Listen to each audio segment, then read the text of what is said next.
Welcome, Lee here from Play Guitar Academy with another Why They Work video. I'm going to share 5 beginner guitar practice hacks.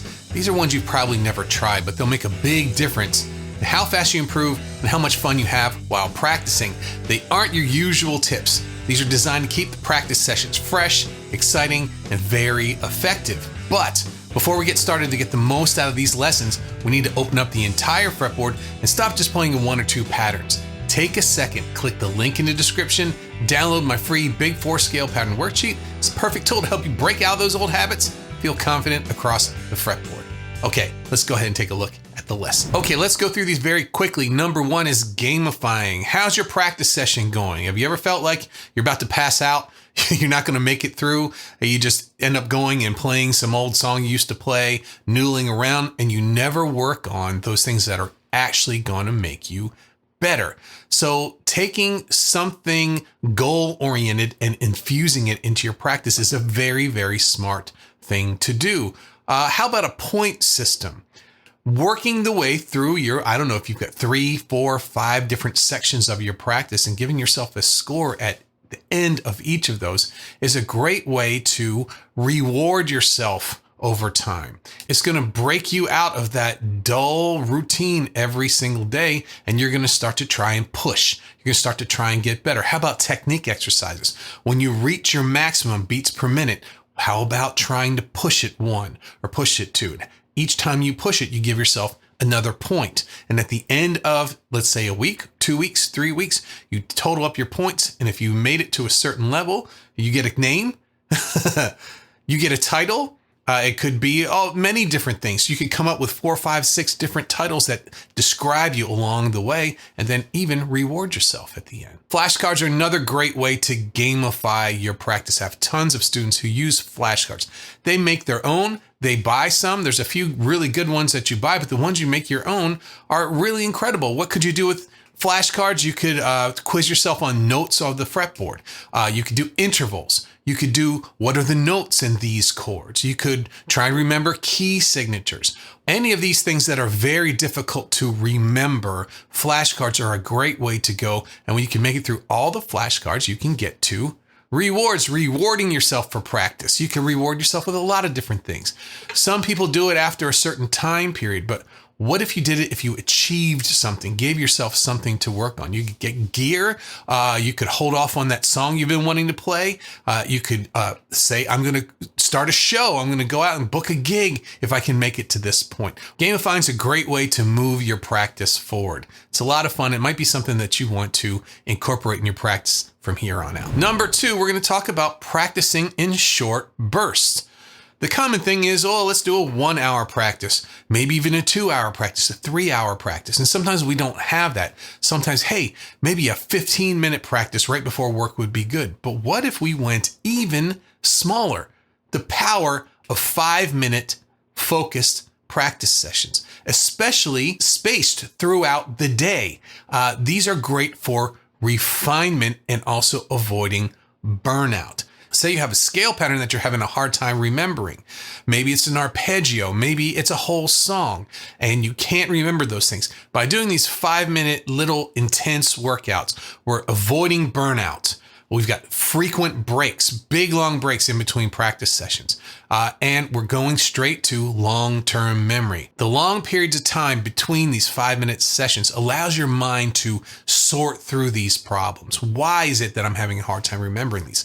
And if you do it on a schedule, go from one day to the next day to the next day, doing these 5-minute things, you're going to go straight to long-term memory. You're going to remember these things. You'll be able to play them on autopilot while avoiding burnout. The third beginner guitar practice hack that you probably never tried is called engaging your ears. We're going to do some ear training from the very beginning, from day 1. I've got 3 tips that I've used that have helped me along the way, and I'm sure they'll help you. Number 1 is playing along with live recordings instead of to a metronome, especially if you're trying to learn a song. One of the problems that we have when we're learning a song, you play along to the studio version, you're hearing layered guitars. There could be 5, 10, 15, who knows how many different guitar tracks are layered on there, and which one do you play along with? Which one do you learn? When you play along with the band who plays the song live in concert, a lot of times they have to relearn the song after they record it so that they can play it live. How do I make this song sound good if there's just one or two guitars? And this is going to allow you to focus in on one guitar part, and you can hear whether what you're playing matches what they're playing or complements what they're playing. When I first started learning Southern rock, I bought live DVDs of the Allman Brothers playing, and I would just play along with them from the beginning of the concert all the way to the end, as if I was the third or fourth, in some cases, guitar player. And I could hear, well, now I'm playing something that's a little bit different than them, or this is something that might complement them. Or in the guitar harmonies, maybe I tried a different harmony on top of this. If you play along with those every day, you can hear what the song is supposed to sound like, and then you can compare what you're playing and move forward really quickly. Another thing you can do as a beginner is straight up ear training. Start to learn intervals and see how they fit into melodies. In the beginning, you're just hoping that you can put your fingers in the right place with the guitar. But there's no time like the present to start building your ear, being able to hear these sounds in the music that you listen to. Learning this basic scale is kind of the opening to a huge world of different sounds and styles. And once you can hear the distances between these notes. So the distances between those two, that's a root and a second, and that's what they sound like together. Here's the root to the third. Oh, that sounds familiar. The root to the fourth. The root to the fifth. The root to the sixth.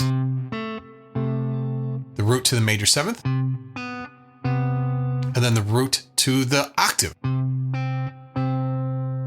Those sounds make up all of the music that you've heard your whole life.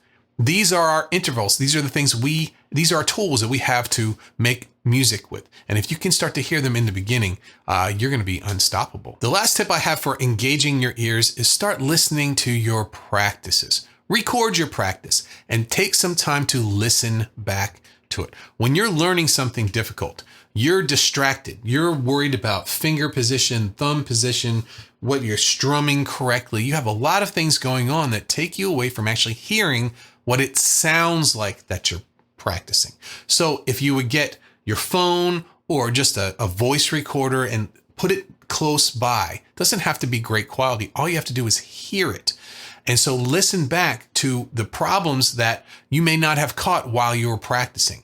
Oh, when I play that chord, one of my fingers is not far enough up. I'm getting buzzing. Or when I play that one, I start to mute different strings. You may not have noticed that while you're practicing. So recording and listening back is incredible. The number 4 beginner guitar practice hack that you probably have never tried is called visualizing.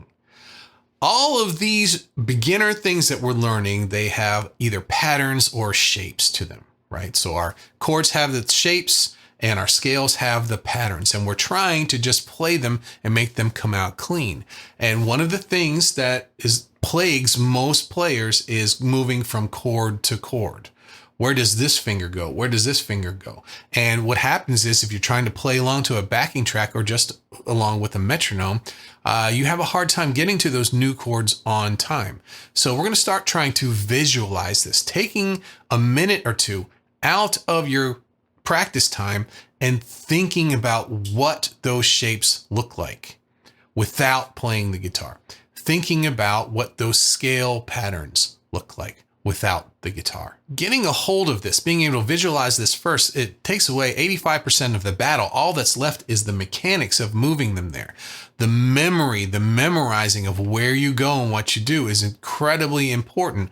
And it goes a little faster when you're not worried about, oh, I messed that up, or, oh, my finger's not in the right place. Give it a shot today. Try to sit down during your practice and think about what you're going to play before you play it.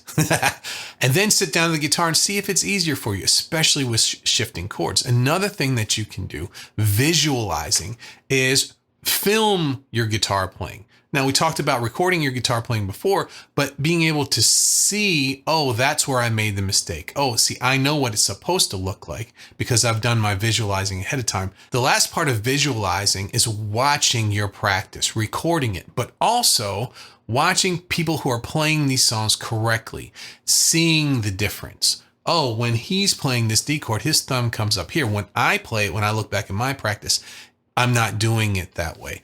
This can save tons and tons of time. When you see how a player's been playing this for a year does a certain thing and how you're doing it now, you can make slight adjustments to do a little bit more like that. And maybe, just maybe, you'll speed your progress up a whole lot. And finally, the number 5 beginner guitar hack that you probably never tried is collaborating early.